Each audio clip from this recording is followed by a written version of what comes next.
हम्म।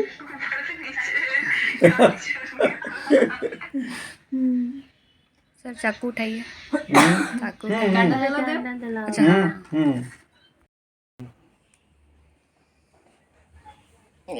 रुचि पूछ रही थी कितना कैंडल लगा है। इसी पर हाँ बोले लिख दो। उतना नहीं है मेरे पास। अरे गोल्डन जुबली पर लिख दो ना, ये तो हो जाएगा। यस सर अब कट करिए। हाँ मम्मी आ जाओ आ जाओ।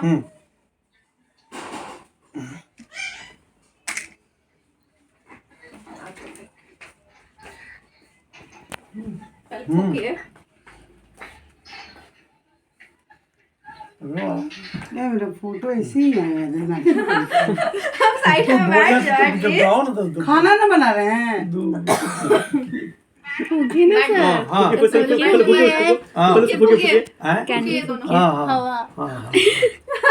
चलो। Happy birthday to you, happy birthday to you, happy birthday to you. पापा बोल रहे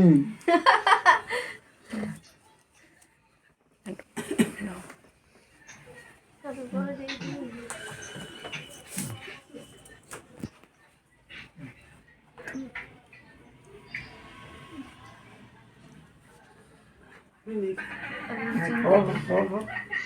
सर वाला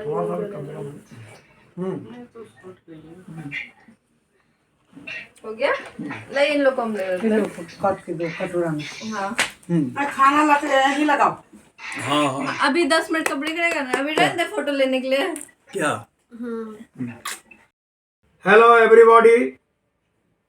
आज बहुत ही सुखद ये मौसम है, ये समय है कि हम लोग कुछ एक नवीनता को अनुभव करने के उद्देश्य से आज, हालांकि सारी दुनिया वो छुट्टी मना रही है, लेकिन हम लोगों की छुट्टी तो हम लोग जानते हैं कि हमारा जो मेडिकल साइंस है, यहाँ छुट्टी का कोई मतलब ही नहीं है। यहाँ कर्म ही धर्म है और विद्यार्थी के लिए तो ये सब दिन से है। तो हम अगर जो न्यू ईयर का सेलिब्रेशन भी करते हैं तो विद्यार्थी के वो पॉइंट ऑफ व्यू से करते हैं।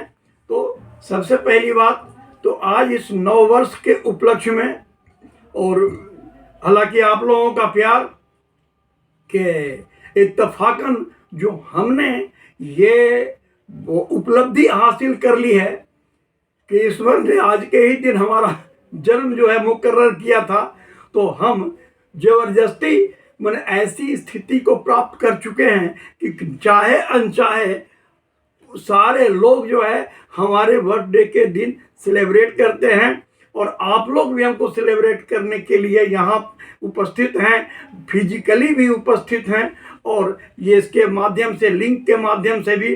तो सर्वप्रथम मैं आप सबों को अपने दिल की गहराइयों से शुभकामना प्रेषित करता हूँ एवं अपना आशीर्वाद प्रेषित करता हूँ कि एक शिक्षक होने के नाते हमारा आशीर्वाद तो यही होगा कि आप अपने जो विद्यार्थी जीवन को पूरी तरह से सफलतापूर्वक पूरा करके, और जब अपने प्रैक्टिकल लाइफ में जाएं तो प्रैक्टिकल लाइफ में आपके जीवन में उच्चतम उत्कर्ष पे आप पहुंचे और आपकी जिंदगी में चार चांद लगे। एक चीज हम लोग ये देखते हैं कि हमने जो ये आपको शुभकामना जो दी, तो मेरी शुभकामना कोरी शुभकामना नहीं होनी चाहिए, क्योंकि एक शिक्षक होने के नाते हम बाकी चीज भगवान भरोसे सारा का सारा छोड़ करके शुभकामना नहीं देते हैं कि हम शुभकामना देते हैं बाकी भगवान देखेंगे। नहीं, भगवान तो देखेंगे, लेकिन हमारी शुभकामना को मूर्तिपूर्ण करने के लिए, उसको सफल करने के लिए कुछ ईश्वर ने हमें भी क्षमता दी है कि हम आपको कुछ ऐसी बातें बता सकें कि आपका भावी जीवन सफल हो सके। और इसी सिलसिले में आज हम आपके भावी जो प्रैक्टिकल लाइफ है, उस प्रैक्टिकल लाइफ को सफल बनाने के उद्देश्य से आज के दिन आशीर्वाद के रूप में कुछ टिप्स, कुछ मंत्र, कुछ ऐसी बातें बताना हम चाहते हैं कि ये सफल हो जाए, ताकि कल के दिन आपके प्रैक्टिकल लाइफ में ये जो है आपको मदद कर सके, आपके जीवन को सुधारने में, आपके प्रैक्टिस को चमकाने में और बड़ी आसानी से अपने कर्तव्य को निभाने में। तो हालांकि इस सिलसिले में तो अक्सर हम लोग साथ रहते हैं और अक्सर विभिन्न स्तर पे बात हमारे साथ आप लोगों की होती रहती है। आज मैंने ये सोचा है कि कुछ ऐसी बातें जो मेडिसिन के हक में ऐसा होता है कि अपने के यहाँ होम्योपैथी में सारी बातें जो हैं वो डिपेंड करती हैं टोटलिटी ऑफ सिम्टम के ऊपर, लेकिन कुछ बातें ऐसी हैं, कुछ मेडिसिन्स के कैरेक्टर ऐसे हैं जो टोटलिटी के अलावा भी उनकी अपनी कुछ पिक्यूलियरिटी है कि सिर्फ अपने कुछ एक दो लक्षणों के बल पर इतनी महत्ता हासिल कर ली है कि उस एक या दो लक्षणों के बल पर ही उनका सिलेक्शन हम कर लेते हैं और देखते हैं कि अपेक्षित सफलता उससे पेशेंट को और आपको ये दोनों को मिलने की बहुत ज़्यादा संभावना रहती है। इस सिलसिले में रेयर मेडिसिन पार्ट 1 का एक सेमिनार हम लोगों का हो चुका है और उस पार्ट 1 के सेमिनार के कंटिन्यूएशन में वो रेयर मेडिसिन जो होगा, ये अब आज उसको आप पार्ट 2 के रूप में जोड़ सकते हैं। तो ये रेयर मेडिसिन पार्ट 2 जो है उस दिन से आगे उस कड़ी में जुड़ने लायक है।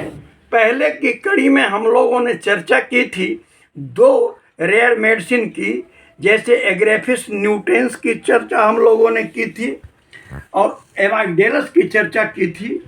अब एमाइगडेलस के बाद हम लोग अगर जो ये देखें अगली मेडिसिन के मामले में, तो अगली मेडिसिन के मामले में हम लोग ये देखते हैं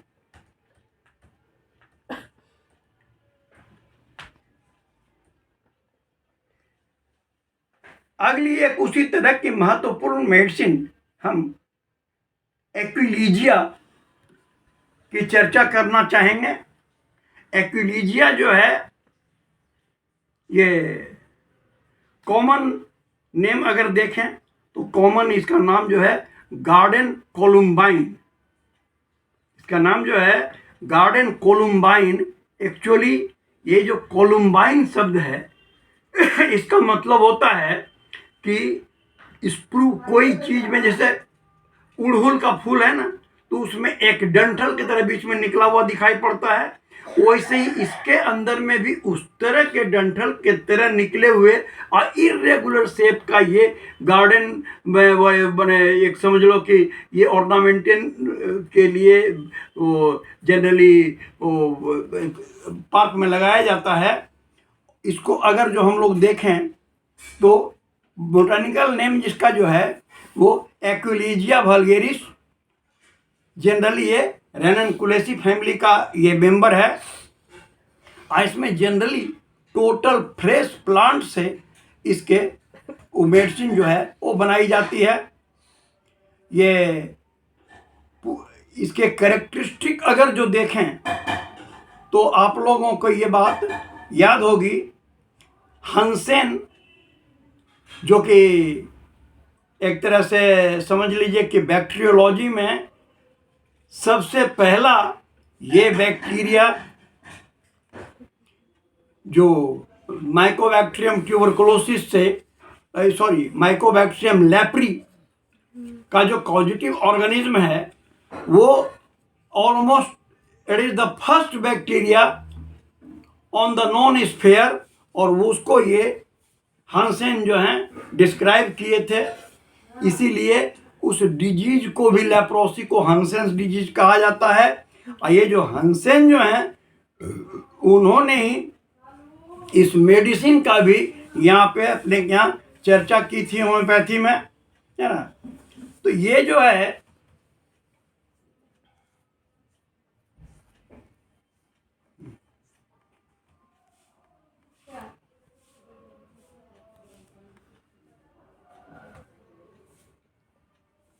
गियर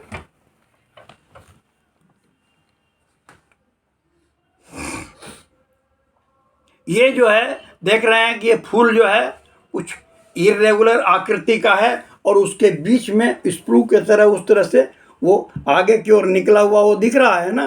जैसे उड़हुल में एक रहता है वो बड़ा रहता है, इसमें एक नहीं है, वो प्रत्येक पेटल के साथ एक एक हैं। तो इसी तरह की आकृति के कारण इसको ये इस तरह का नाम कोलुमिन दिया गया।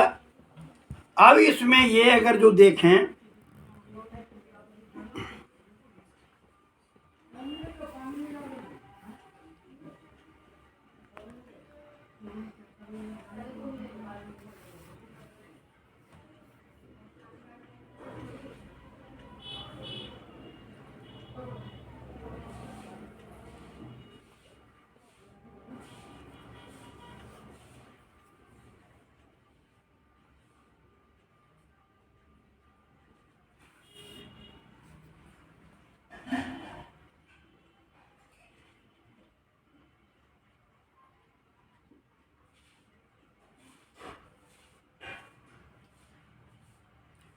ये हम लोग ये देखते हैं इसको कि अमूमन हम लोग हिस्टीरिया के अवस्था में जो कुछ हमारे यहाँ बहुत ही प्रोमिनेंट मेडिसिन्स हैं उन सबों में एक जो ग्लोबस हिस्टीरिया, ग्लोबस जो वैरायटी होती है हिस्टीरिया की, जिसके मेन फीचर होते हैं कि something ball like substance rising from the stomach towards the throat, ये एक मेन फीचर होता है इसका। और इस तरह के स्थिति में ये जो है वो खास करके ये चीज़ मॉर्निंग के टाइम में वॉमिटिंग के साथ ये फीचर आते हैं। इस मामले में जो हमने अपना एक्सपीरियंस मैं शेयर करना चाहूँगा, इसमें मैंने ये देखा है और इस चीज़ को मैंने लिखा भी है कहीं कि I have got a few opportunity to treat the crucial condition occurring in young girl, that is the globus variety of the hysteria, where vomiting of green substances, especially in the morning, with sleeplessness, trembling of the body, sensitive to light and noise, were the feature. सामान्य रूप से वो स्थिति जो होती है ये एडोलेसेंसी के टाइम की स्थिति होती है और मुख्य रूप से जो इसके ऊपर जो वो डाइजेस्टिव सिस्टम जो प्रभावित रहता है तो सबसे अधिक प्रभाव उसका लीवर के ऊपर पड़ता है, जिससे बाइल का जो नॉर्मल जो रेगुलेशन है वो डिस्टर्ब होता है। हम ये जानते हैं कि जब डाइट जाता है डिओडिनम के अंदर में तो वहाँ से कॉमन बाइल डक्ट के द्वारा बाइल आता है डिओडिनम में along with the pancreatic duct, वो उसके साथ मिलता है। लेकिन वो जो है during the course of digestion जो पेरिस्टाल्टिक और एंटी पेरिस्टाल्टिक जो मूवमेंट्स होते हैं उसके दरमियान ये बाइल जब पहुंचता है यहाँ पर पाइलोरस के पास, स्पर्ट ऑफ बाइल में inter inside the stomach and that is normal. लेकिन यही चीज अगर एबनॉर्मली इंटर करने लगे, जैसा कि अक्सर लोग हम महसूस करते हैं, बाइलियस फीवर के टाइम में बुखार लगा है तो उसमें वॉमिटिंग हो रही है, वो कड़वे स्वाद मुंह के हो रहे हैं, कड़वा वॉमिटिंग हो रहा है, पीला या हरा निकल रहा है, तो इस तरह की वॉमिटिंग के साथ में आना जो है ये इंगित करता है कि देयर आर सर्टेन बाइलियस डिस्टर्बेंसेस और इस ग्लोबस हिस्टीरिया में इस तरह के डिस्टर्बेंस होते हैं। अब रह गई बात कि ग्लोबस हिस्टीरिया के मामले में और भी अपने यहाँ जो टोटलिटी के आधार पर जो मेडिसिन का जहाँ पर सिलेक्शन होता है उसके अंदर में एक प्रोमिनेंट मेडिसिन अपने यहाँ इग्नेशिया है।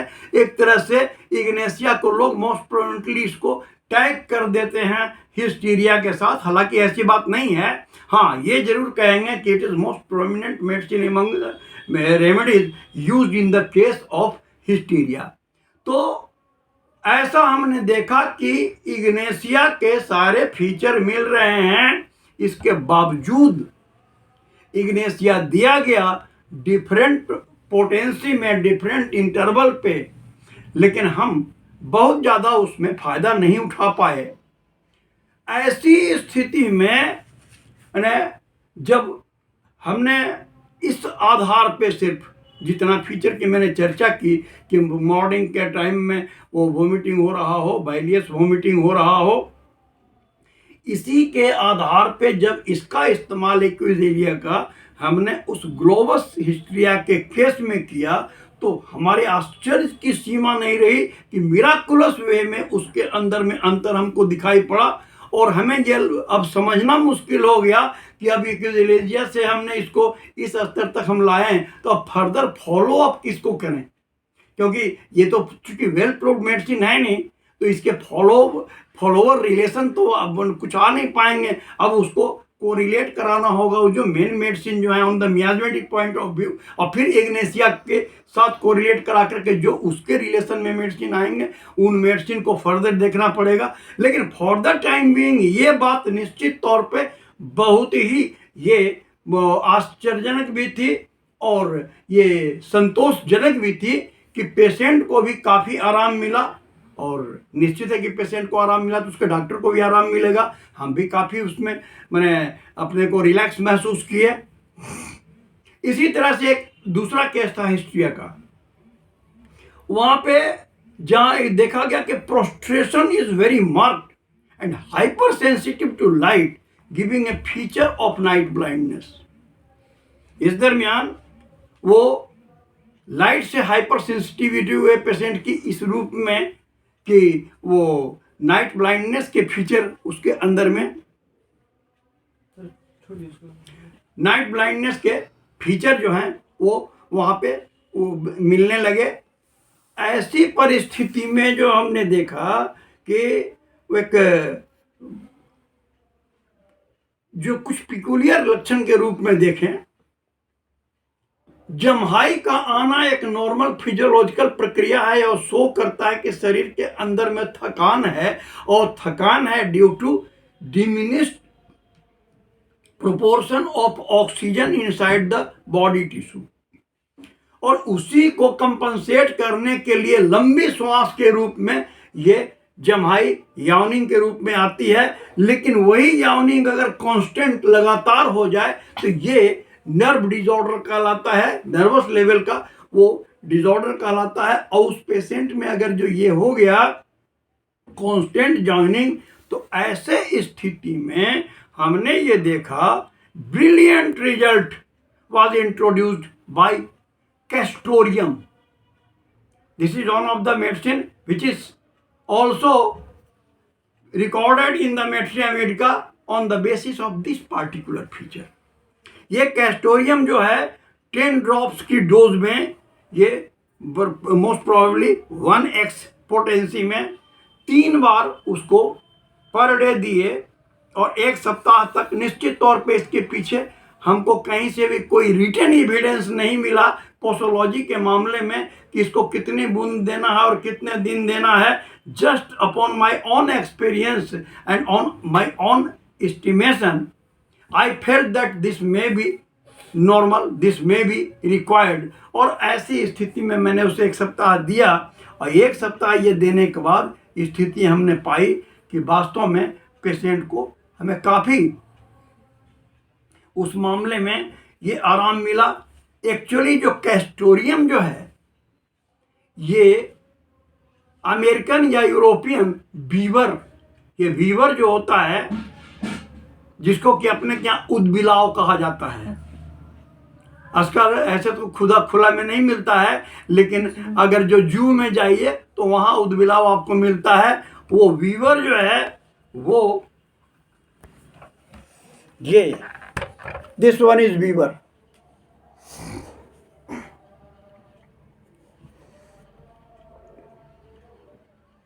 ठीक है, तो इसका जो यहाँ पर ये देखिए ये जो जगह है टेल इसका दिखाई पड़ रहा है, चौड़ा सा चपटा सा टेल होता है, और इसके एनल रीजन में वो कुछ ग्लैंड लाइक वो स्ट्रक्चर होते हैं। एक्चुअली वो ग्लैंड नहीं है, मिसनोमर है, ग्लैंड लाइक स्ट्रक्चर रहते हैं, और उस स्ट्रक्चर से कुछ सिक्रीशन निकलता है। तो जनरली एक चीज़ आप लोग जानते हैं कि ये जो जंगल में ये सब जानवर जो हैं वो कॉमन एक नेचर होता है कि अपनी टेरिटरी वो सेट करते हैं, अपना स्वराज्य सेट करते हैं, अपना जो जितना क्षेत्र है कि इतना क्षेत्र हमारा है। और उसके लिए क्या करते हैं कि जो देखते हो जैसे वो शेर है या और दूसरे भी जैसे कुत्ता ही है, जगह जगह देखते हो कि पेशाब करते रहता है वो कहीं ऊंचे जगह पे। मुख्य उसके पीछे वजह यह है कि अपने पेशाब की गंध से वो पहचानता है कि हाँ यहाँ तक हमारी टेरिटरी इतना दूर तक है, या दूसरा कोई अगर जो घुस गया उस क्षेत्र में तो उस गंध से वो डरता है कि ये किसी का क्षेत्र यहाँ पर इंगित किया हुआ है। ये बीवर भी जो है अपना क्षेत्र इंगित करता है कि उस ग्लैंड से जो माने सिक्रीशन होता है वो सिक्रीशन यूरिन के साथ मिला करके, माने यूरिन और वो सिक्रीशन दोनों एक साथ वो इलाके में छिड़काव करता है जिससे कि वो अपना टेरिटरी सेट करता है। तो वो सब्सटेंस जो है वो लिक्विड जो है उसी से ये दवा बनती है कैस्टोरियम।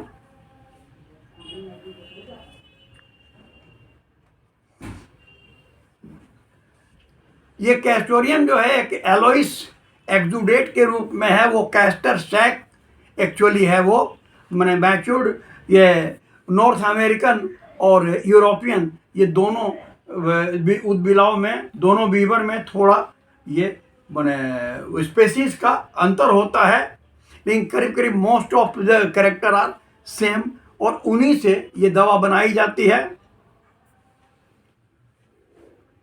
अब इससे आगे अगर देखें तो हालांकि श्रेणी में तो वो रेयर के ही आते हैं, लेकिन इस्तेमाल इतना ज़्यादा होता है कि it is denoted as well known medicine under homoeopathic discipline.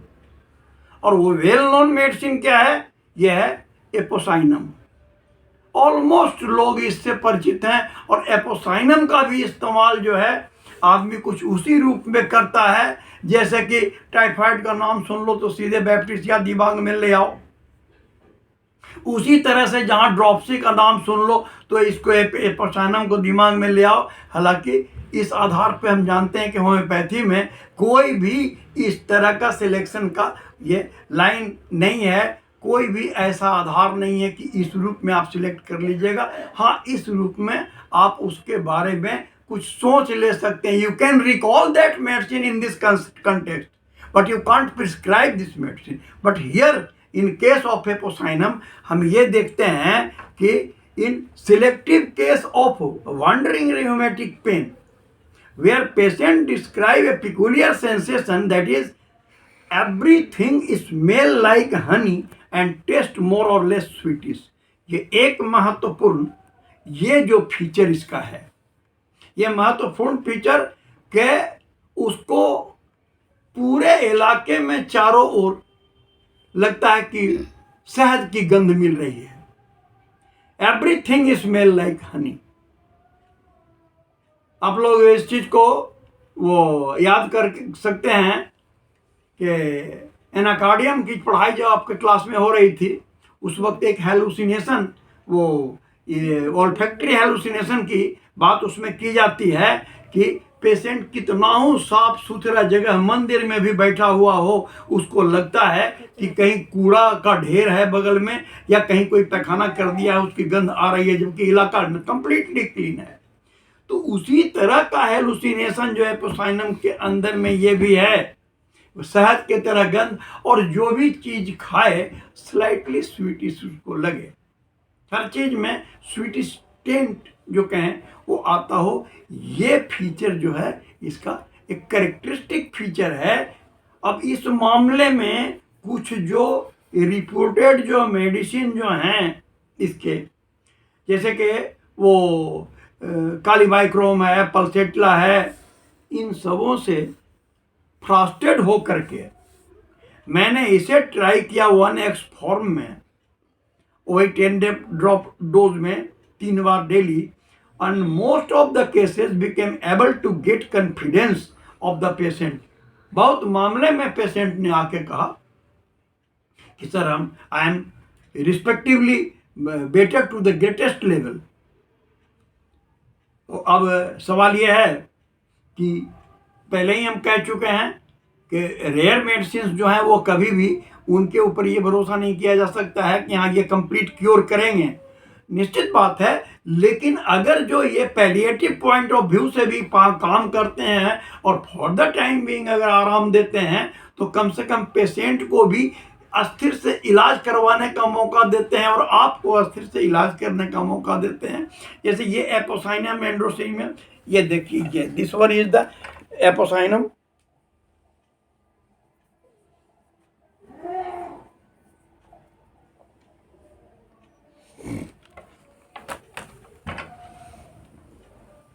ये एपोसाइनम जो है एक तरह से इसको मैंने एक spreading dog when common name इसका है ना।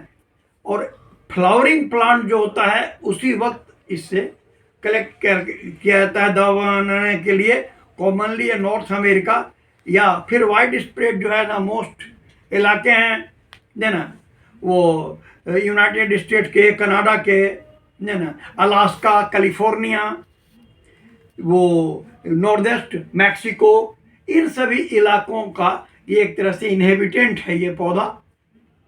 It has branching stem hair on the under side of the leaves. जब से देखा हम लोगों ने इस तरह का हम लोग देखते हैं कैलोट्रोपिस अपने यहाँ उत्पन्न होने वाला जो एक पौधा है, अकवन कहते हैं जिसको मदार या अकवन, तो ठीक इसका पत्ता और उसका पत्ता देखने में एक ही तरह का लगता है और सेम उसी तरह का उसका पोस्टीरियर एस्पेक्ट, इसका भी हेयरी रहता है उसका भी हेयरी रहता है। तो इट हैज ना वो milky SAP appears on the broken stem. ये भी गौर करो, इसमें भी जो है ना जैसे टूटता है तो जैसे बड़ का पत्ता तोड़ दो तो मिल्क दूध के तरह का सब्सटेंस निकलता है ना, अकवन को भी अगर जो या मदार के पत्ता को भी तोड़ दो तो उस तरह के सब्सटेंस निकलते हैं। काफी एक्सकोरिएटिंग और हाईली अल्कलाइन होता है। लोग कहता है कि इसको अगर तोड़ो तो आंख को एकदम बचाओ, अगर जो ये आंख में पड़ जाएगा तो अंधा कर देगा, है ना। तो उसी तरह से इसके अंदर में भी वो चीज है। Leaf margin is entire and leaf वो venation is alternate. The plant is poisonous due to cardiac glycosides it contains. ये प्लांट जो है इसमें वो cardiac glycosides means certain glycosides which act specially upon the heart, that's why it is called cardiac glycoside, वो इसके अंदर में मौजूद रहते हैं। इसलिए ये इसका जो है ये कैरेक्टर भी फिजियोलॉजिकल एक्शन अगर देखा जाए तो it produces ill effect upon the heart. ये जो है प्लांट किंगडम का है, वो जैसे एपोसाइनियसी फैमिली जेनस का एपोसाइनम है। ये कैरेक्टरिस्टिक अगर जो देखें जनरली इसके रूट जो हैं उससे टिंचर इसके बनते हैं। और कैरेक्टरिस्टिक में देखो तो rheumatic pain of wandering nature with much stiffness, यही जो कैरेक्टर है। अभी जो मैंने इसकी तुलना जो की कालीबाइक्रोम और ये पल्सेटला से, तो कालीबाइक्रोम है, पल्सेटला है ना, ये सब जो मेडिसिन है जिसके अंदर में ये कैरेक्टर हैं कि rheumatic pain frequently changing the position. सुबह दाहिने कंधे में है, शाम के टाइम में ये शांत हो गया, अगले दिन दूसरे लेफ्ट कंधे में है तो अगले दिन हिप में हो गया, तो अगले दिन नी में हो गया। लाइक वाइज उसका जो मूवमेंट है इस तरह से घूमने वाले मामले में बहुत बार ऐसा होता है कि अब चाहे हमारा सिलेक्शन का बोर्ड में कमी हो, हमारा अप्रोच में कमी हो, व्हाटसोएवर विद द कॉज, होता यह है कि we fail to select a particular medicine. और ये भी होम्योपैथी में कुछ इस तरह की दिक्कत होने की संभावना ज़्यादा होती है, क्योंकि सिमिलर सिम्टम बियर करते हुए कई एक मेडिसिन होते हैं, तो it becomes quite difficult to differentiate if you fail to differentiate on a particular point. तो ये ऐसी ही स्थिति में अक्सर होती है। हालांकि ऐसा नहीं है वो कालीबाइक्रोम या पल्सेटला ये सारी जो मेडिसिन जो हैं, इन मेडिसिन में किसी मेडिसिन में निश्चित तौर पे इसके क्यूरेटिव पावर छुपा हुआ है, लेकिन अगर हम उस वक्त नहीं आराम दे पाए तो पेशेंट को कम से कम कंसोलेट करने के लिए हमको ये जो है, चूंकि इसके अंदर में भी एक कैरेक्टर है तो इस आधार पर इसका इस्तेमाल किया जा सकता है and for the time being patient को आराम दिया जा सकता है, ताकि तुमको भी मौका मिले कि you can select the simillimum with confidence and with no hazard. होता है ना, घबराहट में जब सेक्युलेट करने लगते हैं तो बहुत बार बहुत चीज़ जो है जरूरी वो आदमी छूट जाता है दिमाग से। जब आराम मिल गया पेशेंट को तो एक आध दिन तुमको टाइम मिल गया ना। अच्छा, दूसरी बात, एवरीथिंग स्मेल लाइक हनी, ये जो करेक्टर है ये उन लोगों के लिए कोई वैसा पार्टिकुलर कोई करेक्टर हो चाहे मत हो, परसेटला के लिए चाहे कालीबाई क्रोम के लिए ऐसा कोई पार्टिकुलर करेक्टर हो या मत हो, लेकिन इसके अंदर में ये एक करेक्टर जो बहुत ही प्रोमिनेंट है कि एवरीथिंग स्मेल लाइक हनी। इस करेक्टर के आधार पर हम इस मेडिसिन का माने एक अकेली ये दवा है जिसके अंदर में ये करेक्टर है कि everything smell like honey and everything taste a little bit sweet. प्रत्येक चीज में थोड़ा मिठास है। जैसे अब मैं ये देखो ना, आंवला, आंवला में जनरली तो वो बिटर टेस्ट है, लेकिन इसके बावजूद भी लास्ट में मिठास है ना उसमें, तो कुछ उस तरह की मिठास भी इसके अंदर में है कि कोई चीज़ माने वो मिर्ची भी है तो लास्ट में मीठा लगे, ऐसा है। एपोसाइनम की एक वेराइटी, क्या नाम, सॉरी, कैप्सिकम एनम की एक वेराइटी है जो कि वो इस तरह का है कि उसमें देखते हो ना, कैप्सिकम एनम वो बड़ा वाला शिमला मिर्च जो होता है उसका तो सब्जी बना के खा लेते हैं, भले सुबह के टाइम में वो जो परेशानी दिखा दे लेकिन उस समय तो नहीं लगता है मुंह में। तो profuse sweat with much heat in the sole, ये भी एक करेक्टर है। Profuse sweat with much heat in the sole. एगो पेशेंट बहुत नज़दीक में हमारे यहाँ हमारे ओपीडी में आया है कि उसका ये कहना था कि सर में बहुत दर्द, मेरा यही बेन है, सर में दर्द है, थोड़ा बहुत उसमें बुखार रहता है। जब सर में दर्द रहता है और बुखार महसूस होता है उसमें पैर एकदम ठीक रहता है, और जहाँ सर का दर्द शांत हो गया वहाँ पैर में बेहतर जलन महसूस होती है और पैर का चमड़ा होता है कि इतना मोटा हो गया है, जमीन पे रखते हैं तो महसूस होता है कि वो जो है वो पैर का चमड़ा जो है हमारा मोटा है। तो इस तरह का फीचर अगर है, हालांकि उसको तो दवा दिए हैं, लेकिन हो सकता है कि अगर हमको अगले दिन कल या परसों में वो आवे और नहीं अगर जो हमको कहे कि हमको आराम है, तो संभावना है कि हम उसको एपोसाइनम ट्राई करेंगे कि ये लेकर के और देखो 2-4 दिन शांत रहो तब तक तुम्हारी सही दवा हम चुनते हैं। तो इस तरह के इस पॉइंट ऑफ व्यू से ये जो मेडिसिन जो हैं वो काफ़ी महत्वपूर्ण है होम्योपैथ डॉक्टर के लिए। इसमें वो सोल में क्रैम्प भी होता है, यानी ये जो रियूमेटिज्म के जो कॉमन सिम्टम्स है ना, वो मैक्सिमम सिम्टम इसके अंदर में रहते हैं, इसीलिए बहुत हद तक ये फायदेमंद दिखाई पड़ता है। अब इसके बाद एक मेडिसिन हम देखते हैं, स्टेकस फ्लूविटिलिस। ये देखो, इसको जरा पहचान लो इसको, है ना। इस अंजुमन में आपको आना है बार बार, दीवारों दर को गौर से पहचान लीजिए। तो इस जीव को पहचान लो, क्या कि दिखाई इधर नहीं पड़ता है ये जीव। ये अब मेरे ही जैसा कोई टीचर या कहीं फोटो में ही तुमको दिखा सकता है, कहीं नदी और तालाब में जाके इसको नहीं देख पाओगे क्योंकि इस क्षेत्र का चीज नहीं है ये जो स्टेकस फ्लूविटिलिस जो है, जनरली इसको कैंसर स्टेकस कहा जाता है। कैंसर शब्द जो है, देखो कैंसर का लोगो क्या रहता है, केकड़ा। केकड़ा को लोगो क्यों बनाया गया है, उसके चारों ओर पैर रहते हैं, है ना, और तो चारों ओर पैर, और कैंसर जो है उसका कैरेक्टर है कि किसी भी इलाके में डेवलप कर सकता है। उसी कैरेक्टर को मद्देनजर रखते हुए उसका लोगो बनाया गया है, और ये भी जो दिखा रहे हैं उसी तरह से इसकी स्थिति है, इसीलिए इसको कैंसर स्टेकस कहा जाता है। ये कैंसर स्टेकस जो है वो मालाकोस्ट्रिका क्लास का है, मैंने आर्थ्रोपोडा के अंदर में आएगा, तो निश्चित है कि जितने भी वो 6 पैर वाले हुए वो सब या अधिक पैर वाले आर्थ्रोपोडा कहलाएंगे। तो ये आर्थ्रोपोडा में है, किंगडम इसका एनिमेलिया। इसका प्रिपरेशन जो है होल एनिमल से होता है। इस मामले में एक्चुअली ये जितनी भी मेडिसिन की चर्चा मैं कर रहा हूँ, ये उन्हीं मेडिसिन की चर्चा कर रहा हूँ कि जिसका 1, 2 बार 5 बार खुद मैंने एक्सपीरियंस किया है, या हमारे कोई मित्र या हमसे सीनियर कोई ये इन्फॉर्म किए थे कि इस मेडिसिन का मैंने इस्तेमाल किया था अमुक केस में और उसमें हमने ये रिजल्ट पाया था। इसमें हम अपने मामले में हमने खुद देखा है अर्टिकेरिया के केस में इसका इफेक्ट को।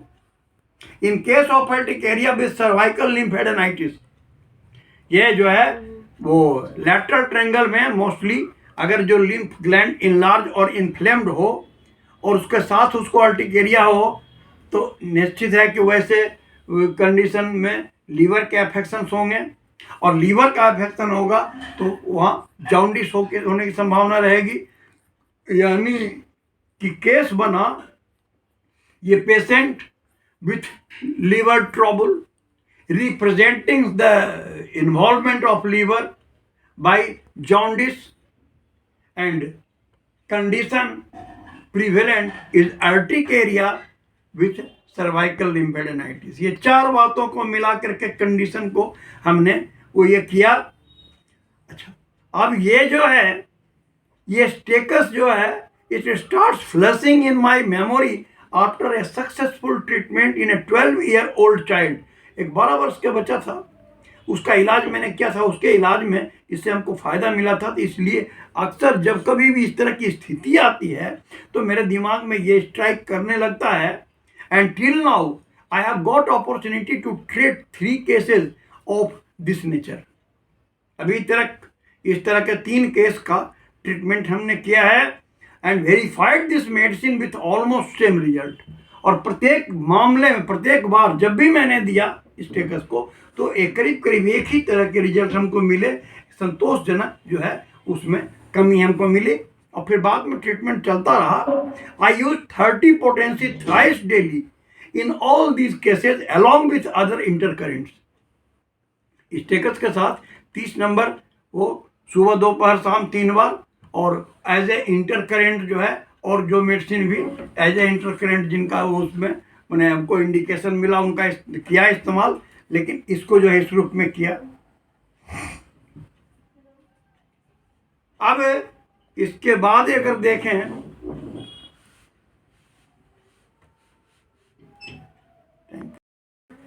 एक मेडिसिन ऑक्सीडेंड्रन,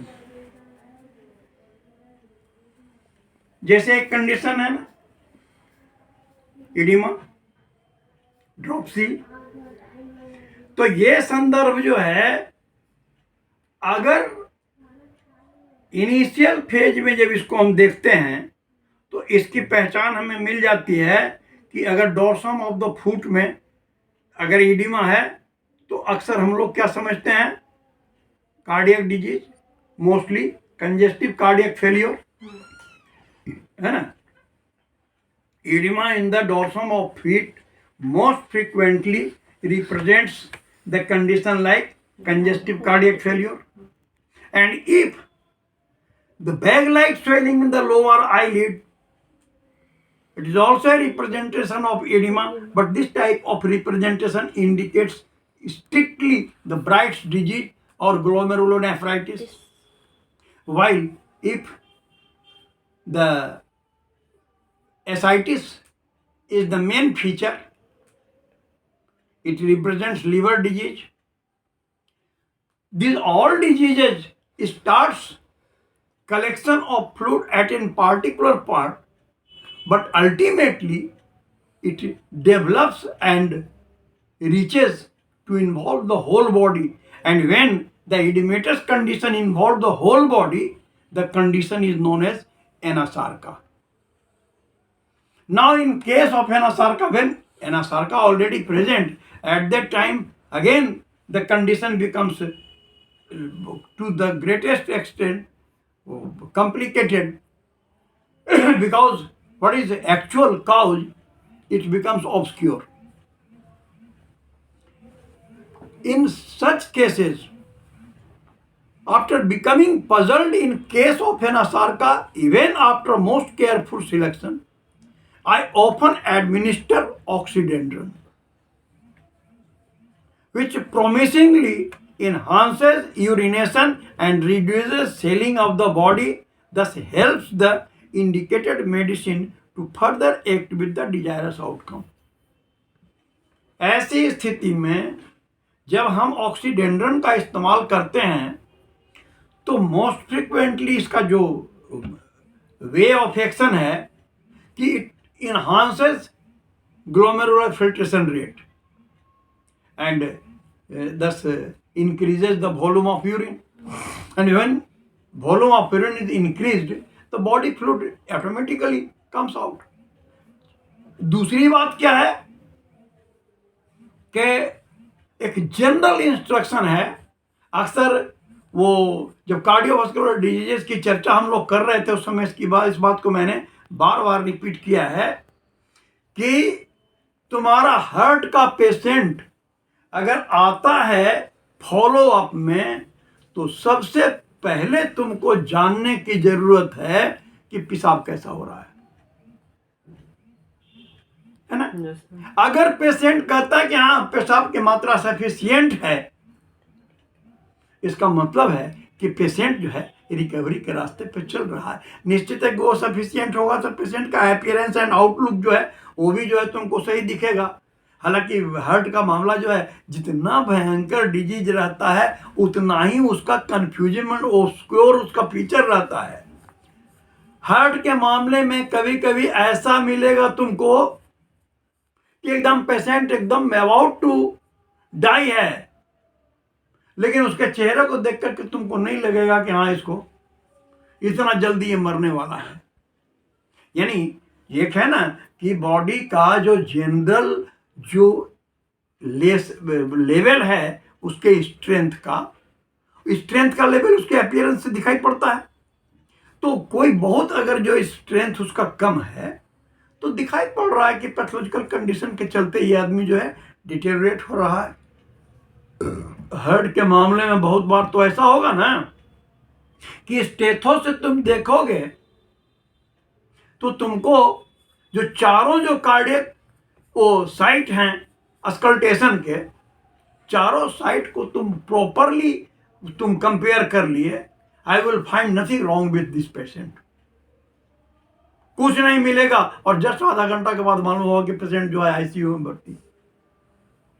तो इसलिए हार्ट के मामले में वो अपीयरेंस के ऊपर बहुत ज़्यादा रिलाय नहीं किया जाता है, लेकिन हाँ ये एक बहुत रिलाय करने वाला इलाज के दरमियान है कि अगर पेशाब फ्रीली हो रहा है इसका मतलब है कि पेशेंट के हार्ट के ऊपर इंटरनली ब्लड वॉल्यूम का प्रेशर कम हो रहा है, और ब्लड वॉल्यूम का प्रेशर अगर कम हो रहा है तो चाहे हार्ट की जो भी स्थिति हो पेशेंट कुछ ना कुछ आराम में रहेगा। तो ये जो है ऑक्सीडेंड्रन का एक तो हुआ हार्ट से संबंधित, और दूसरी in almost all cases body के अंदर से फ्लूइड अगर जो निकल जा रहा है यही काम ये करता है। हार्ट के मामले में मैंने कैफीन वगैरह मेडिसिन का जिक्र किया था। वो कैफीन के बारे में हमने बताया था ना कि कैफीन जो है सिर्फ ब्लड प्रेशर को कम करना या हार्ट के स्थिति को शांत करना नहीं, ये जो है वो डायूरेटिक प्रॉपर्टी इसके अंदर में है, and by enhancing diuresis it try to compensate or try to normalize the patient. Likewise here this medicine also has diuretic property. तो ऑक्सीडेंड्रन जो है ये यूरिनेशन को इन्हांस कराएगा, स्वेलिंग को रिड्यूस करावेगा और इस तरह से जो है पेशेंट को आराम देगा। ये ऑक्सीडेंड्रन को हम देख सकते हैं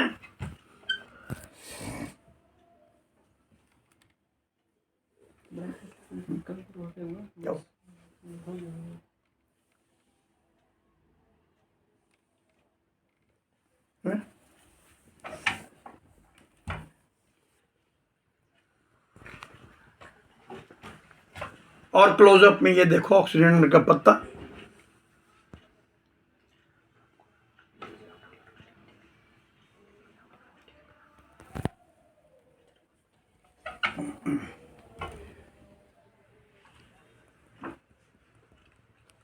इसको ऑक्सीडेंड्रम आर्बोरियम कहा जाता है। ये वेजिटेबल किंगडम का है, इरिकेसी फैमिली का। इसमें भी जो है वो इसके पत्तों से टिंचर बनाए जाते हैं। ये जो पत्ता जो अभी देखे, जस्ट ये जो स्थिति है पत्ता के नया निकलने के समय की, ये स्थिति जो रहती है ना, जैसे कि आम के पत्ता में देखते हो ना, जब शुरू में नया पत्ता निकलना, कोपल निकलना शुरू होता है खिसलाए, तो वो जो है उस वक्त उसका रंग ऐसा ही नहीं रहता है, उसके बाद धीरे धीरे वो हरा होता है। तो ये जो है it is only species of its genus and an unproved medicine. ये इत्तेफाक है कि इस जेनस का एकमात्र स्पेसीज ये है, और इसके मेडिसिन जो है प्रूव्ड नहीं है। प्रूव नहीं है इन द सेंस, तो फिर मेडिसिन में आए कैसे? निश्चित तौर पे मेट्रिया मेडिका के जो दूसरे सोर्स है, मेट्रिया मेडिका का मेन सोर्स तो प्रूव्ड मेडिसिन का सोर्स हुआ ही, लेकिन क्लिनिकल मैंने वेरिफिकेशन भी सोर्स है ना।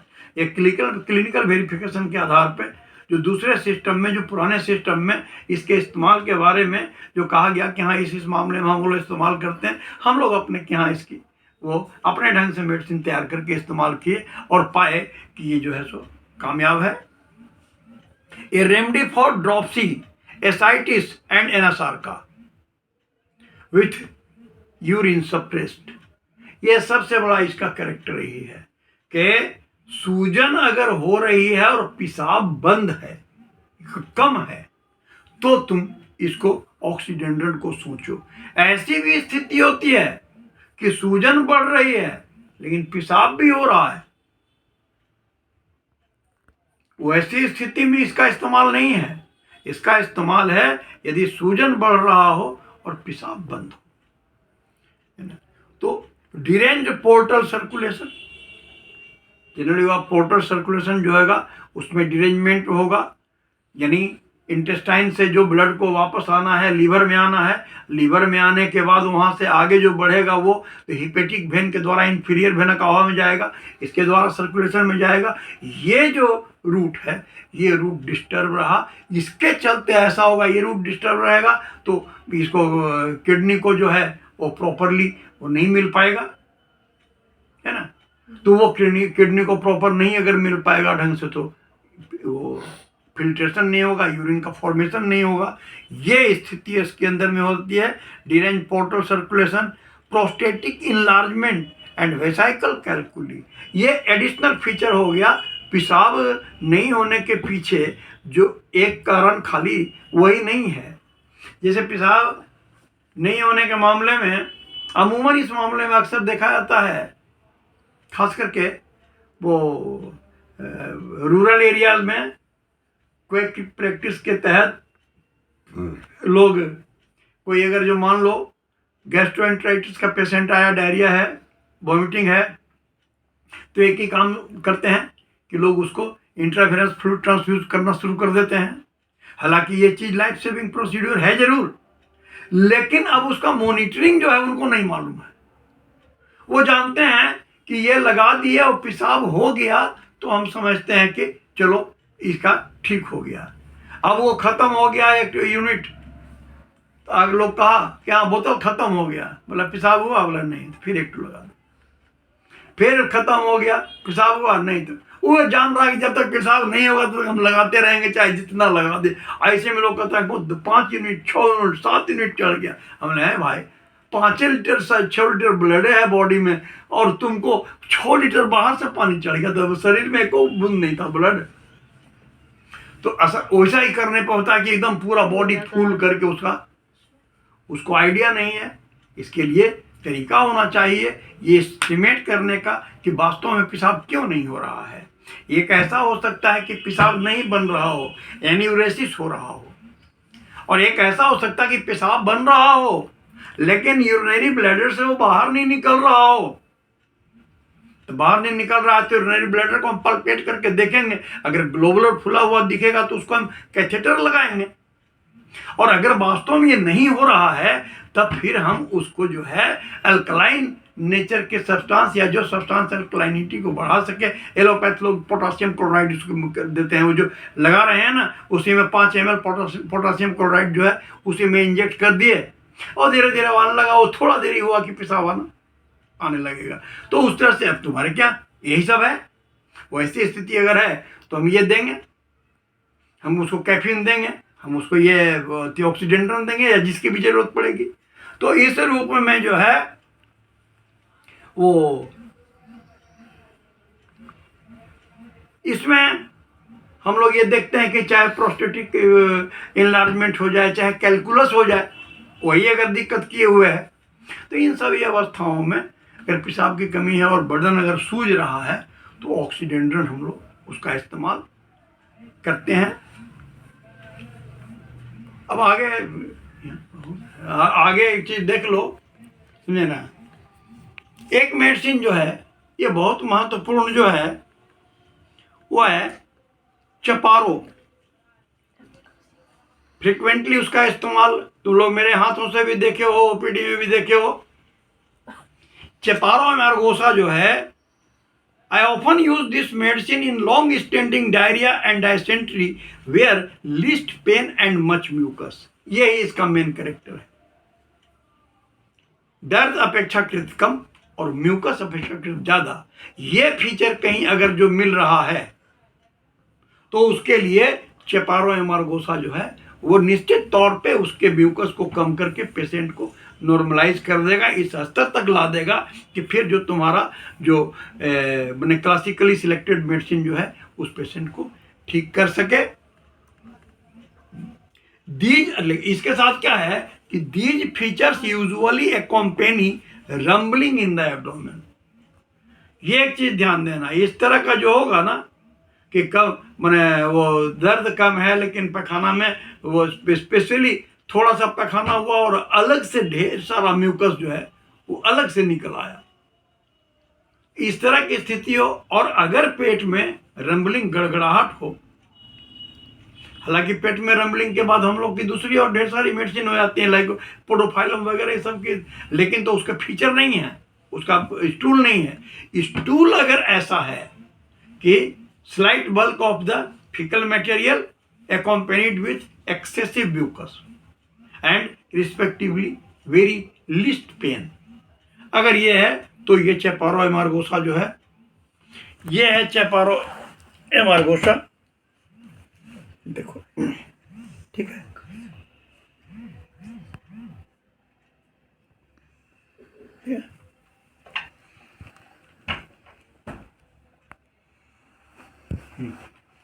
चेपारो एमारगोसा क्या वो जिस समय वो मेडिसिनल प्रॉपर्टी इसका पूरा रूप से आया हुआ है, उस वक्त की स्थिति जो उसका फल लगा हुआ है और उसके स्टिक्स जो हैं वो सारे वो कांटा की तरह निकल आएगा सामने।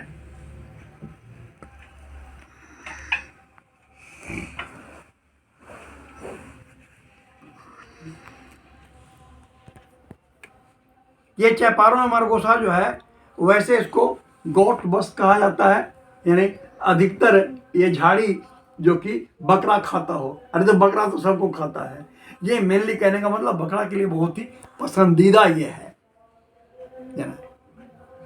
वो इसका जनरली कैस्टिला इमोरी ये इसका साइंटिफिक नेम है। साउदर्न एरिजोन में ये पाया जाता है ना। आइस में जो इसका जो fluid extract of the bark of the stream, इसका जो धड़ जो है इसका बार्क जो छील करके और उसका जो एक्सट्रैक्ट जो निकालेंगे उससे वो बनता है।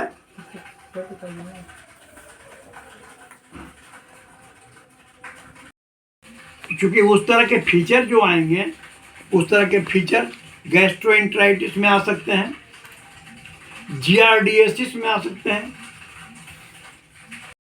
जियार्डियासिस में जियार्डिया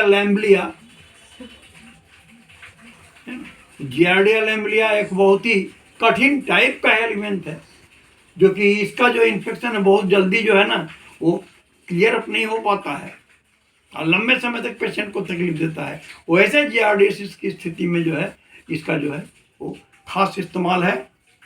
जो प्रोटोजोअल इन्फेक्शन है, फंगल इन्फेक्शन है, में ना वो स्टोमक के अल्सर में भी अगर इस तरह की स्थिति हो, मैंने अल्सर में तो जनरली होता है ना, खाना खाने के बाद दर्द, प्रोमिनेंट दर्द रहता है। अगर दर्द कम होता हो और अगर पैखाना में, मैंने दर्द कम और पैखाना में म्यूकस, यही मेन कैरेक्टर है, चाहे परिस्थिति कोई रहे, ना वो करीब करीब इन सभी मामलों में इसका इस्तेमाल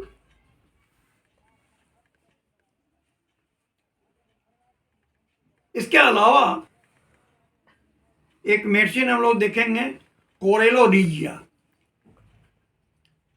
हालांकि ये बहुत ज़्यादा इस्तेमाल में नहीं है, बहुत कम लोग इस्तेमाल भी करते हैं, और यह समझो कि बहुत कम लोग जानते भी हैं, कहे कि बहुत ज़्यादा ये रिनाउंस नहीं है। ये जो कोरेलोरीजिया जो है, ये जनरली जैसे ड्रैगन्स क्लॉ या कोरल रूट, कॉमन नाम इसका है, प्लांट है ना, यूरिकेसी फैमिली का, एक्लामी pubescent herb 1 or 2 feet high with an erect, unbranched and wand-like stem। ये अगर जो देखो, ये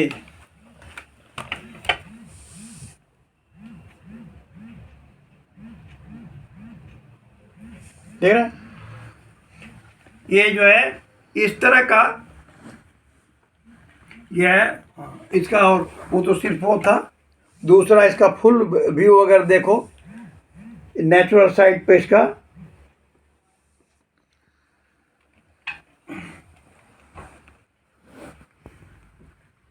ये जो है, this root is a pleasant tasting and nearly pure relaxant of stimulating action, having a little demulcent property and diffusive in action.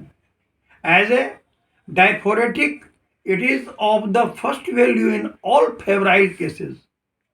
बुखार के मामले में चाहे किसी भी वजह से बुखार, किसी भी तरह का बुखार हो और एप्रोप्रिएट दूसरी मेडिसिन या तो नहीं उपलब्ध हो या नहीं समझ में आ रहा हो, तो ये कम से कम। अब यहाँ पे एक चीज अक्सर, मान लो कि कोई जब क्लिनिक में ये मजबूरी है कि सही दवा समझ में नहीं आई दिमाग में, तो आउट ऑफ वे जाकर के भी कुछ लोग मेडिसिन का इस्तेमाल कर देते हैं। मसलन पैरासीटामोल देखने में सफ़ेद लगता है, उसको पाउडर बना करके शुगर ऑफ मिल्क में मिला के रोगी को दे दिया, तो रोगी को तो समझ में आएगा नहीं क्या दिया है। पैरासीटामोल के इफेक्ट से थोड़ा तो बुखार तो कम ही जाएगा। ये अनैतिक काम नहीं करें। ये कोरेलोरीजिया जो है, ये तुम्हारा है अपना, इसी को दे दो, और उसके बाद पेशेंट का सिम्टम लेकर के रख लिए, समझ में नहीं आया, ठीक है, ये दे दिया, पेशेंट को थोड़ा आराम मिल जाएगा, अगली बार पेशेंट आता है उस दिन सही दवाई छिड़के दो उसको। ये उस मामले में ये बहुत ही महत्वपूर्ण दवा है। वैसे में ये जो है इरिसिप्लास में, मीजल्स में, न्यूमोनिया में, प्लूरिसी में, इन सभी स्थितियों में भी, but depending upon the feature of the favour, मैंने फेवराइल कंडीशन, ये इसका इस्तेमाल हो सकता है। इस मामले में एक्चुअली हमने जो वो कहा, हमारा एक्सपीरियंस जो है, in spite of so many medicine used in hectic fevers, ज़्यादा कठिन होता है हेक्टिक फीवर का इलाज। क्या कि हेक्टिक फीवर जो है मोस्ट फ्रीक्वेंटली भले ट्यूबरक्लोसिस को रिप्रेजेंट करता है, but it is not only feature of the tuberculosis. There are so many condition when hectic fever occurs. तो अगर कंफ्यूज हो गया, ये मैं खुद महसूस किया हूँ कि मैंने बहुत सारे मेडिसिन हमने यूज़ किए हेक्टिक फीवर में, sometimes a peculiar feature encountered, और वो क्या, almost constant of paroxysm between 9 to 10 AM and last till midnight. ये जो शाम से लेकर के मिडनाइट तक जाने वाला है ना, वो शाम से नहीं, 9 से 10 बजे दिन में शुरू हुआ और उस समय से लेकर मिडनाइट तक कंटिन्यू कर गया। इस तरह का फीचर अगर आ रहा है तो इससे निश्चित आराम मिलना है कोल्डोरिया से। In between period the patient remains intensely restless. इस दरमियान काफी बेचैन रहेगा। क्यों? Due to burning pain of palm and sole. हथेली और तलवे में वो बर्निंग। अब हथेली और तलवा का बर्निंग जो होगा अक्सर कंफ्यूज करा देता है कि ये बर्निंग जो है कहीं मेडोरियम का तो नहीं है, कहीं पल्सेटला का तो नहीं है। तो उससे अपने को माने केयरफुल रखना होगा। वो रहेगा उस समय से लेकर जब तक बुखार की स्थिति है तब तक उसका वो हाल रहेगा। हमारा वो पेशेंट उल्टा है कि बुखार की स्थिति में बर्निंग पेन खत्म रहता है उसको, जब खत्म होता है सर दर्द और बुखार तब आता है। The most peculiar is complete absence of thirst. अब ये भी जो है मोस्ट पिकुलियर तो हम कर रहे हैं, लेकिन ये भी कंफ्यूजिंग स्टेट है। किसका? पल्सेटला का, है ना। तो एक तो कंफ्यूज कराने वाला हो गया पाम एंड सोल का बर्निंग, और दूसरा हो गया ये थ्रस्टलेसनेस। तो absent of thirst, chill and perspiration. यहां पर है क्या कि सिर्फ प्यासे की नहीं कमी है, ना उसको ठंडा लगता है और ना उसको पसीना आता है। यही पिकुलियरिटी है। ये हेक्टिक फीवर का कैरेक्टर है कि रात में खूब सारा पसीना आकर के बुखार छूटता है और पेशेंट काफ़ी कमज़ोर महसूस करता है। वो खूब सारा पसीना इसको नहीं आ रहा है। आप कहाँ ज्वाइन करके कर रहे हो बालक? Opportunity to treat many cases of this nature, but initially failed in 2 cases. When the third one came, I became much nervous by taking about the past result and started hunting any peculiar. अब स्थिति है कि 1-2 case में जब आदमी जब fail कर जाता है तो फिर अंदर से उसको भरोसा खो देता है। अब वो ऐसा ही केस फिर दोबारा जब आया, और बुखार जो है ये तो एक तरह से बहुत ही माने इस तरह की स्थिति इसके साथ है। खांसी और बुखार के बारे में अगर नहीं ठीक हुआ तो आम आदमी की ओपिनियन क्या है? अरे हमारा डॉक्टर है सर, खांसी बुखार तो उससे ठीक है नहीं होता है, कौन सी का डॉक्टर है वो। और लेकिन स्थिति यह है होम्योपैथी में कि खांसी और बुखार को ठीक करना ही कैंसर ठीक करने से ज्यादा कठिन है। कैंसर का क्ल्यू आसानी से मिल सकता है, बुखार का क्ल्यू आसानी से नहीं मिलता है, खांसी का क्ल्यू आसानी से नहीं मिलता। खांसी और बुखार के अगेंस्ट रिपर्टरी में देखो तो 150-200 मेडिसिन का जिक्र है। And among those 150 medicine it is not quite easy to select the single medicine for that particular patient. यही वजह होती है कि कहा जाता है हम लोग यहाँ कि बुखार या खांसी जो है उसको आधार बना के अगर चलोगे तो कभी भी तुम सिलेक्शन पे नहीं पहुंच पाओगे, क्योंकि बुखार खांसी दोनों ही कॉमन सिम्टम है। सर दर्द, बुखार, खांसी, कमजोरी, लाइक वाइज ये सर जो हैं this all are the common symptom and they can not stand the base for your selection. खैर, तो यहाँ अब क्या किए कि in course of searching much resemblance to present case was found in the chapter of coledoria, and I prescribed it in 1x form 10 drop thrice daily with less confidence, but the result was surprising. सोच रहे थे कि पहले वाला में तो नहीं होता, ये जब उतना चुन करके दिए थे तो उसमें तो नहीं कुछ अच्छा रिजल्ट मिला था, तो ये तो सुपरफिशियल दे रहे कितना मिलेगा, लेकिन सरप्राइजिंग रिजल्ट मिला।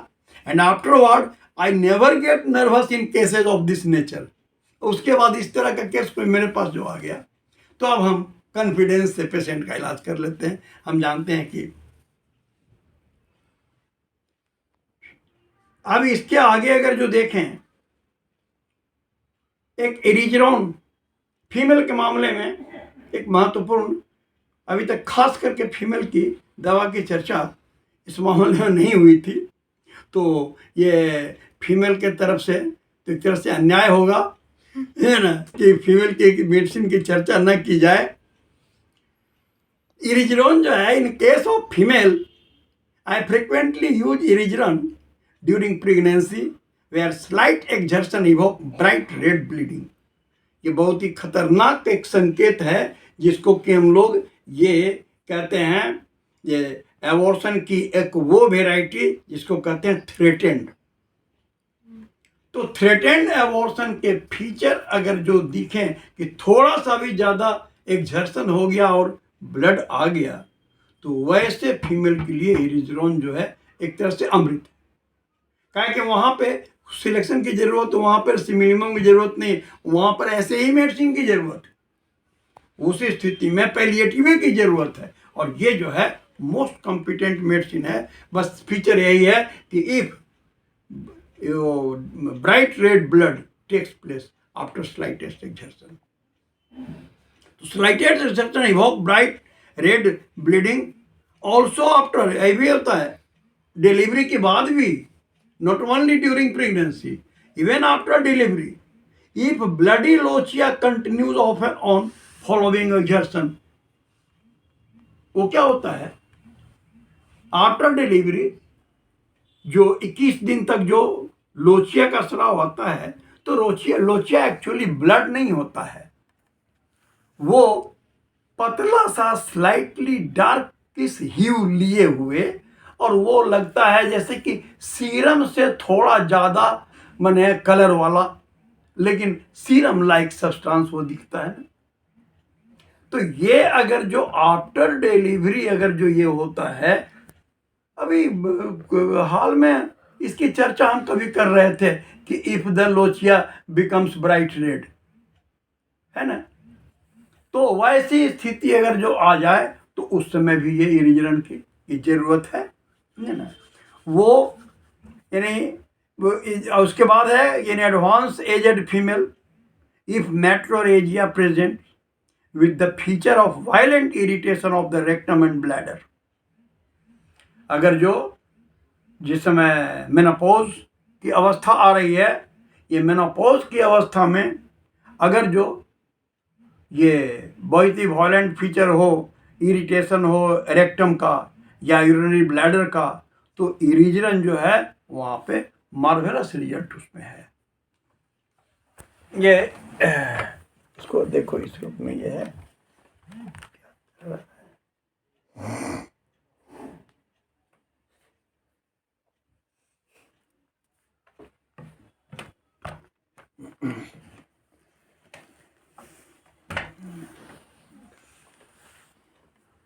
उसके क्लोजअप में उसका देखो, पत्ते को पहचानने के लिए रखो कहीं अगर जो देख सको इसको, तो एक तरह से हॉर्स रेडिस के नाम से ये जनरली हम लोग देखते हैं ना, वो जैसे वो एक गाजर जो है घोड़ा खाने के लिए, खास करके मुझे इधर जाओ उत्तर बिहार में, तो रोड के किनारे किनारे जो है ना, एक भांग और एक ये दोनों चीज जो है ना, ये सेम यही नहीं, इस तरह के पत्ता वाला जो है ना, ये भर रास्ता मिलेगा तुमको।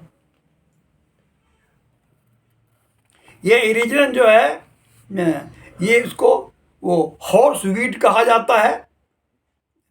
ये हॉर्स वीट जो है, हालांकि ओरिजिनली ये जो है वो नॉर्थ अमेरिका का ये नेटिव है, but has spread to inhabited areas of most of the temperate zone of the Asia। क्योंकि अभी तो वर्ल्ड इतना क्लोज में आ गया है ना, कि अब वहाँ से है तो ऐसा भी होता है ना कि इंडिया के प्लेन में सेमल का रुई में जो उड़ के जो बुढ़िया उड़ती है जो कहते हो, वो घुस गया उसमें और जाके पेरिस में उतर गया, अब पेरिस में उग गया। अब वहां के लोग लगा रिसर्च करने की यहाँ कहाँ से आया, तो वैसे ही ये है तो उधर का अमेरिकन नेटिव, लेकिन टेम्परेट जोन में भी ये उग सकता। हालांकि एक बात है, कोई भी पौधा कहीं उग जाए ऐसा नहीं हो सकता है।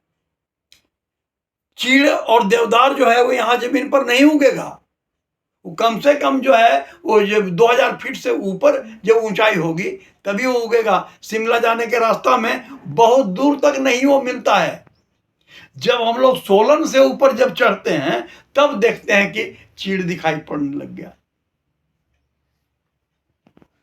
लेकिन फिर भी ये जो है यूरोप, ऑस्ट्रेलिया, ये सब इलाके का, it is found in Britain में ना, या स्कॉटलैंड, इन सभी इलाकों में ये पाया जाता है। It is an annual plant growing to 1.5 metre tall, 1.5 metre लंबा ये प्लांट होता है। and sparsely hairy stem, the leaves are वो unstalked cylinder 2 to 10 centimetre long. ये जो खास करके जो है ना, ये फीमेल के इस मामले में हम लोग ये बहुत ही इसको जो है सो मैंने हेल्पफुल है, बहुत ही महत्वपूर्ण है। यानी अगर फीमेल की एक मेडिसिन की भी चर्चा हुई तो इतने महत्वपूर्ण मेडिसिन की चर्चा हुई कि ये नोटेबल है। अब इसके बाद देखते हैं हम लोग कैस्कारा सैग्राडा।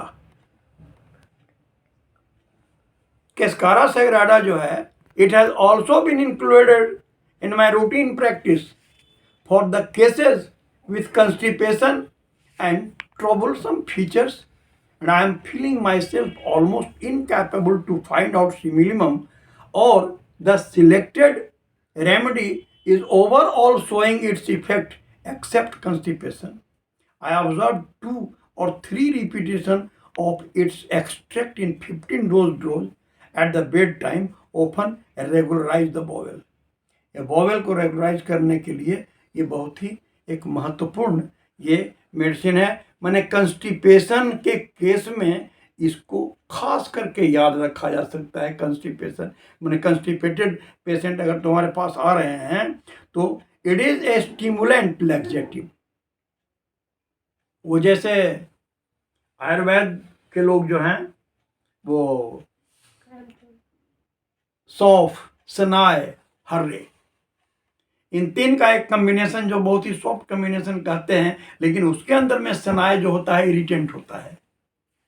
उस सनाए से अपने के यहाँ भी सेना के नाम से ACNNA सेना नाम की दवा अपने के यहाँ भी बनी है होम्योपैथी में भी सनाए से।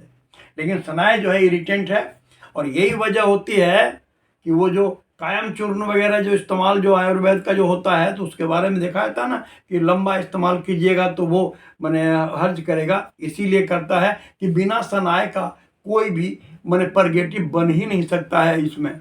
हाँ, आंवला हरे बहेरा जो है सिंपल मात्रा में दूसरे पॉइंट ऑफ व्यू से वो लोग बनाते हैं, लेकिन कंस्टिपेंट बने ये परगेटिव के रूप में कोई दवा अगर बनाते हैं तो उसमें सेना जरूर रहेगा। ये जो कैस्कारा जो अपने के यहाँ है, ये it works by causing muscles contraction in the intestine. These muscles contractions help the stool to move throughout the bowel, and the bark contains chemical called anthraquinone. इसमें एंथ्राक्विनोन नाम का एक केमिकल होता है that gives it color and laxative effect. These chemical reacts with the bacteria in the intestine to stimulate the bowel. ये है।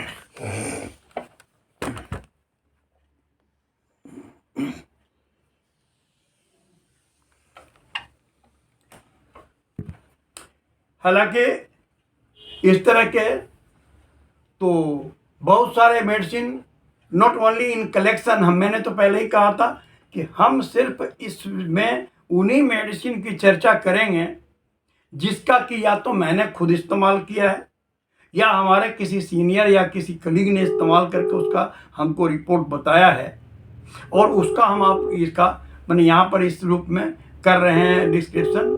तो अभी बहुत सारे ऐसे मेडिसिन हैं जो कि मोस्ट फ्रिक्वेंटली यूज होते हैं। तो जैसे हम लोगों ने इसको पार्ट 2 के रूप में देखा, तो अब कुछ और जो बचा हुआ रहेगा वह इसी तरह से अगले पार्ट में फिर हम लोग डिस्क्राइब करेंगे। बस इन्हीं शब्दों के साथ हम अपने आशीर्वाद को अपने मन से पूर्णता समझते हैं। यदि ये सारी बातें आपके प्रैक्टिकल लाइफ में कुछ भी महत्वपूर्ण रहीं, कुछ भी मददगार रहीं, तो मैं समझूंगा कि हमारा ये प्रयास सार्थक रहा। और एक गुरु के रूप में जो मेरा आशीर्वाद है वो प्रैक्टिकल रूप में फलित हुआ। धन्यवाद, फिर मिलते हैं।